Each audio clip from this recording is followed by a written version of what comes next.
In the shadow of the ancient Colosseum, under a Roman sky bruised with the purple hues of autumn twilight, Alessandro knelt on the cold cobblestones of Piazza del Campidoglio.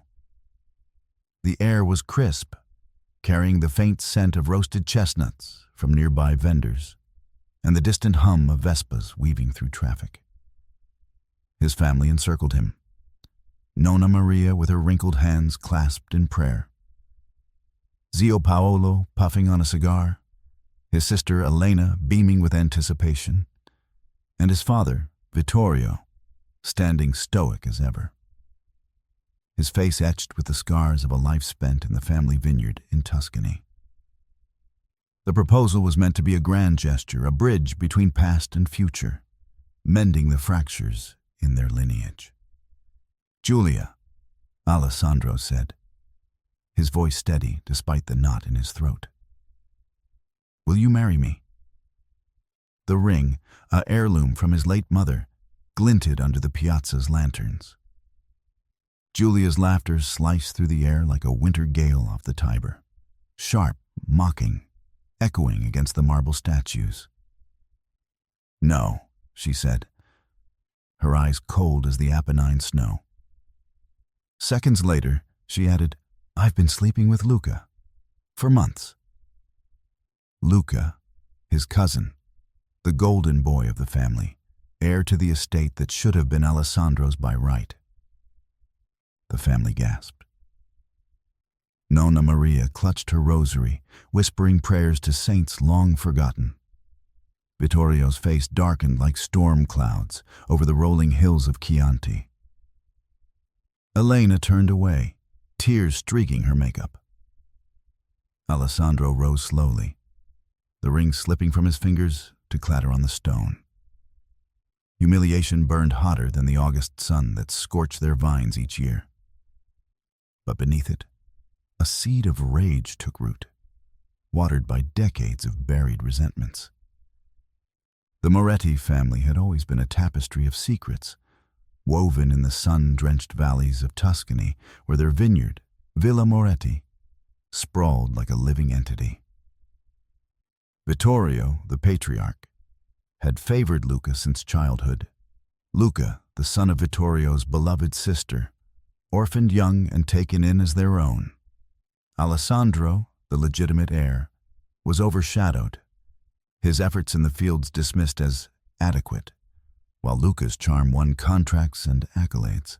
Generational trauma lingered like the fog that blanketed the Arno River in winter. Vittorio's own father had disowned a brother over a land dispute, cursing the family with whispers of betrayal. Back at the villa that night, the air thick with the aroma of simmering ragu and unspoken accusations, Alessandro paced the terracotta-floored kitchen. Rain pattered against the shutters, mirroring the storm in his chest. Giulia had packed and left for Milan, her laughter still ringing in his ears. Luca lounged in the salon, feigning remorse, but his smirk betrayed him. "Cousin, it was a mistake," Luca said, swirling a glass of their finest Brunello. "She pursued me." Alessandro's fists clenched. This wasn't just infidelity, it was a power play. Luca had always coveted what was Alessandro's: the vineyard's future, the family's respect. Moral dilemmas gnawed at him. Should he expose Luca's other secrets, like the embezzlement from the estate funds? Or forgive, as Nonna urged, to preserve the fragile peace? But the rejection, public and cruel, ignited a slow-burning fire. Revenge would not be swift. It would unfurl like the vines in spring, patient and inevitable. Months passed. Winter descended on Tuscany, blanketing the hills in frost that glittered under a pale moon. Alessandro buried himself in work, pruning the dormant Sangiovese grapes with calloused hands, his breath fogging the icy air. He observed Luca's arrogance grow, hosting lavish parties at the villa, inviting investors who fawned over his vision for modernization. sidelining Alessandro's traditional methods. Elena, torn between loyalty to her brother and her secret crush on Luca, confided in Alessandro one foggy morning by the olive grove. "He's changing everything, Ale. Father's too weak to stop him." Vittorio's health declined, his once robust frame withered by years of labor and regret. In the dim light of his study, surrounded by leather-bound ledgers yellowed with age, he confessed to Alessandro, "I favored Luca to atone for my father's sins. But I've wronged you." The admission fueled Alessandro's resolve. He began gathering evidence subtly: discreet photos of Luca's trysts, audited accounts revealing siphoned profits to offshore accounts. Psychological tension mounted. Alessandro feigned reconciliation, sharing meals where laughter masked venomous glances. Spring bloomed, transforming the landscape into a riot of green vines and wildflowers swaying in the Mediterranean breeze. The family gathered for Easter in the villa's courtyard, tables laden with lamb and artichokes, the air scented with blooming jasmine. Julia returned, invited by Luca, her presence a deliberate provocation. She sauntered in a red dress, laughing at old jokes, but Alessandro noted the unease in her eyes. Rumors of Luca's wandering affections had reached her. Alessandro's plan coalesced during the Festa della Vendemmia, the harvest festival in September. Golden sunlight bathed the vineyards as workers sang folk songs, crushing grapes underfoot in wooden vats. The air hummed with the buzz of bees and the earthy tang of fermenting must. Power struggles peaked. Luca announced a merger with a corporate giant, diluting the family's control.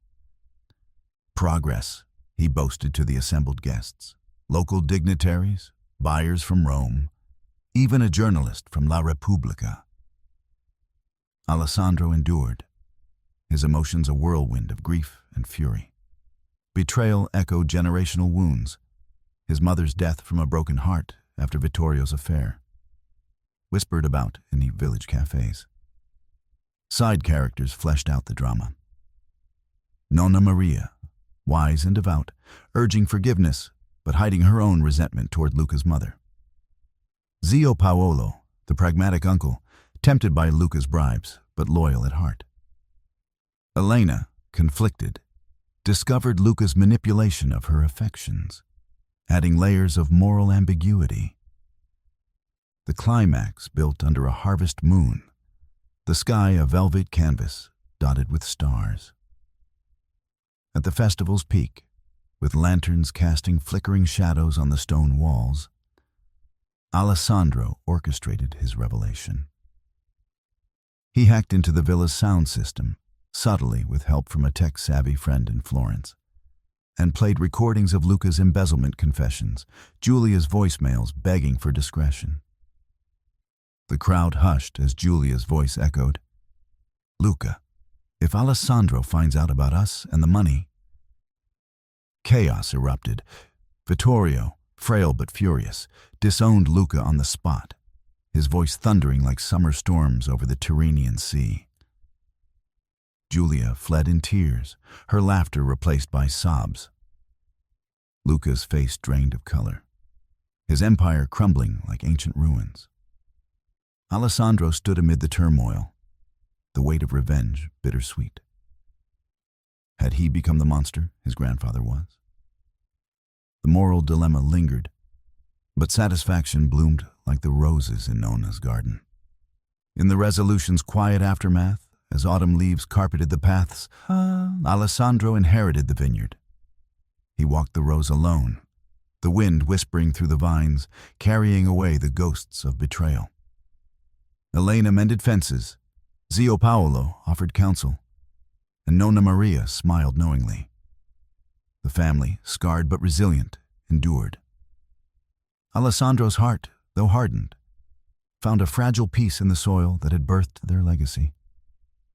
Revenge, he realized, was a double-edged sword, cutting deep, but forging strength in its wake. Yet, in the still nights, when fog rolled in from the valleys, he wondered if the cycle would repeat. For now, the hills slumbered under a blanket of stars, and Alessandro vowed to nurture, not destroy. The end came not with triumph, but with the tragic whisper of what might have been. A family forever changed by the cruel laughter that started it all.